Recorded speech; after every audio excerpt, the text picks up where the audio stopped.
So, I wanted to make a quick video on how to safely work on your laptop.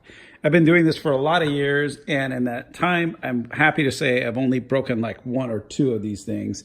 And that kind of taught me that taking these extra steps that kind of seem like they're over the top is actually not over the top. It's something you definitely should be doing. First, you want to be set up correctly. So you want an anti-static mat like this or similar. I bought this from Fry's a while back. It's the iFixit one, and I have it grounded on the other end. So it comes with this wristband, essentially, so that your wrist is always grounded, so you're not introducing any static electricity into the machine once you open it. So this grounds your body, essentially.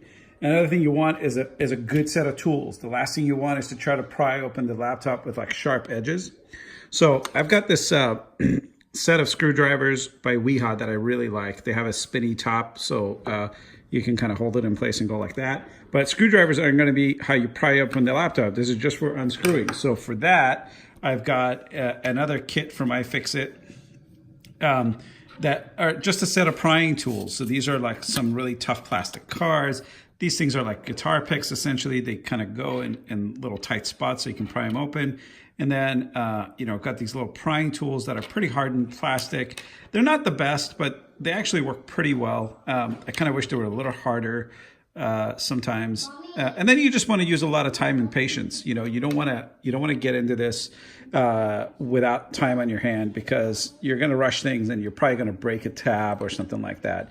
But I'd say the most important thing is making sure that you're not introducing electricity into these things, because they're getting more and more sensitive. And I remember back in the day, I used to work on PCs when we used to have to build them, and I never had a problem. I never fried anything, but it seems like nowadays, especially these Lenovos, they're real sensitive to static electricity.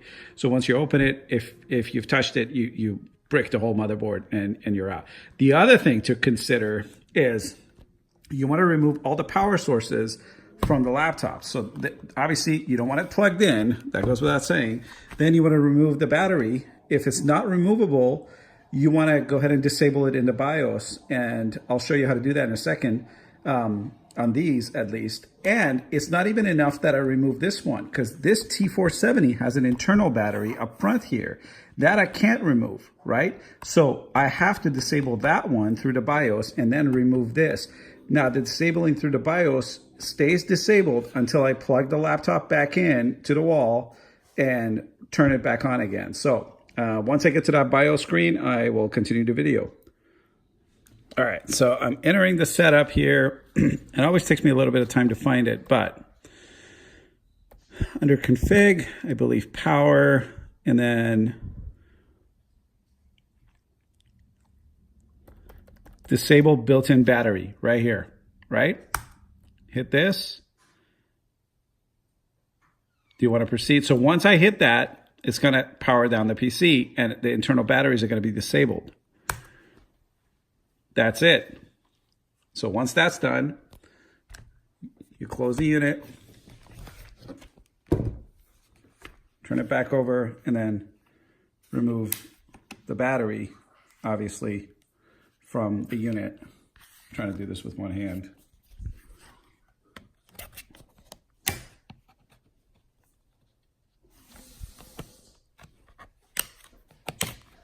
All right. Had to unlock it on both sides. I forgot about that. So anyway, you put this guy aside. So now you're safe if you're wearing a static wristband, static free wristband, I guess. You should be safe to work on the laptop. Now you got to unscrew the bits and unclip a bunch of stuff here. I'm not going to go through doing that because every laptop's different. And this one, in case you're curious, on the T470 and a lot of the T models anyway, and a lot of the Lenovo models, you do not want to start this task from the front, because you'll break all these clips. What you want to do is unscrew the 2 or 3 screws, actually 4 screws here that you see. You unscrew those. Then you actually start from the back. You start this and that and that and that, and then you pry open the back, essentially on either side, and you lift it this way, lift it up that way, because these guys back here, they're kind of like curved inwards. And I can show you that once I open it. So I'm gonna go ahead and undo the screws here.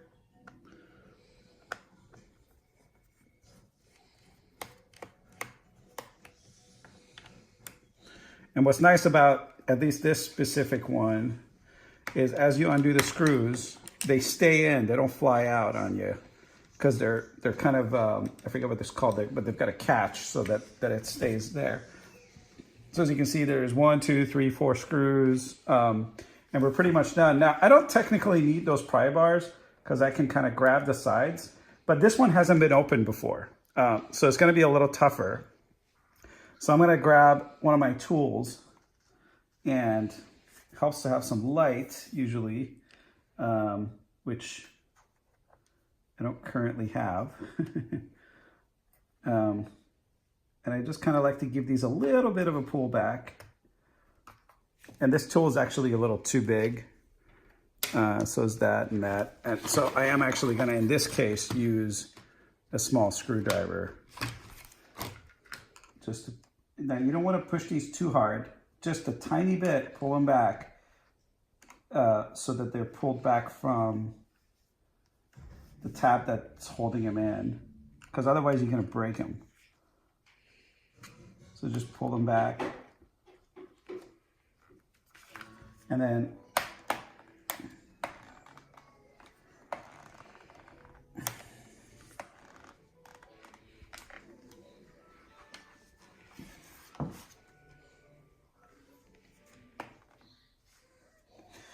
what you want to do, once you've got that, you see these tabs right here, you're going to want to kind of push these guys in.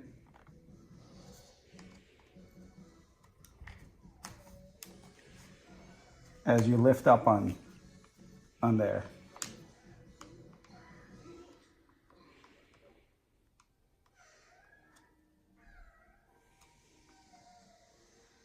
This isn't going too well. I'm kind of used to mine that I've opened a few times, and I kind of forgot how difficult it gets to open these things. Oh, actually, I was pushing it the wrong way. Okay. So, there we go.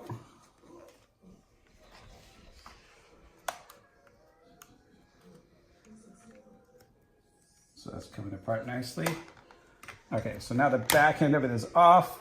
And this is where you could break some tabs if you're not careful. So here, I want to give this a little bit of a lift and then pull back on these guys.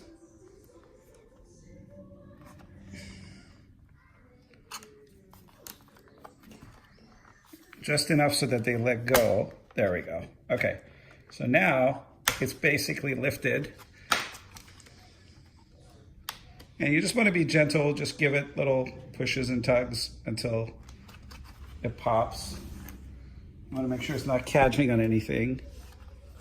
Okay, this one isn't catching on anything.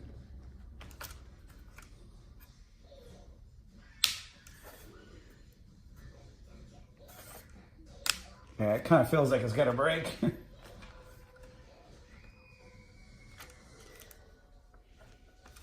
Okay, so I want to take a look at the front here to make sure that I'm not... Ah, look at that. I totally missed a couple of screws in the front. So yeah, so that's actually, I'm glad that happened. Being a little negligent here. I totally forgot about these screws. But that's a good lesson. If something is resisting too hard, like if you feel like it's gonna break, then stop and check your premise again, right? So that was easy. And look, this is what I was talking about. These little tabs right here, they kind of hook inward. If you start from the front and try to pry them open, you're gonna break these tabs. So anyway, that's what the inside looks like. And the reason I'm opening this one is these Lenovo's have a little problem where this connector and the one connecting the hard drive comes a little loose. And once that happens, it throws this error. It's like a 21,000 error or something like that. So again, I want to make sure I've got the static belt in, and I want to push this guy in.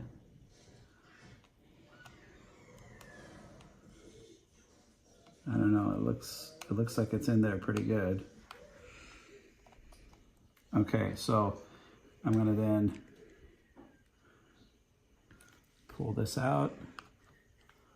Yeah, you see how that's like totally loose? That's probably what's causing it. And yeah, I'm not seeing much looseness on the connector, although I can see how this being as loose as it is could cause a problem. The other thing is